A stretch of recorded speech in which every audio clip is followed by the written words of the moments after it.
let's be crystal clear what a trusting team is. We've all been on one in the past, and I hope you're on one right now. We've all been on trusting teams where we have psychological safety to say out loud, I made a mistake, or I need help, or I don't know, or I've got some stuff at home and I'm struggling and it's affecting my work product, and I need help, without any fear of humiliation, retribution, or that it'll affect your promotability. That's what being on a trusting team is, and that's what we have to build for the people who work for us. Not being on a trusting team, we've also all been there, unfortunately, where we're afraid to say, I made a mistake. We would never say, I don't know something or don't understand something. We would never ask for help because we're either going to get humiliated publicly or we're going to affect our promotability. And the opportunity to build trusting teams is what leadership is all about. That's where the strength of culture comes from. So yeah, it's essential to building any kind of business, short-term or long-term, but definitely a long-term company for sure.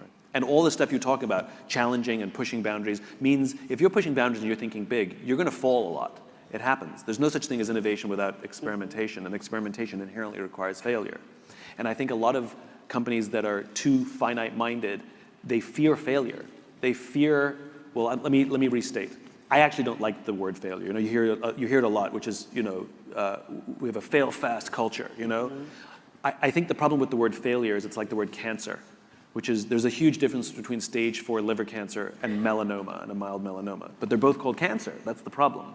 And there are failures which are minor and overcomable, and there are failures that are catastrophic. But the problem is they're both called failure.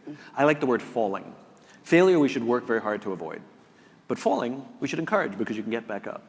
I know of one large gaming company, and I love this, that they don't have parties when they hit their goals. They have parties when they fail. They have parties when a game is a complete blowout, because they're trying to acculturize being comfortable with missing a goal or complete abject failure.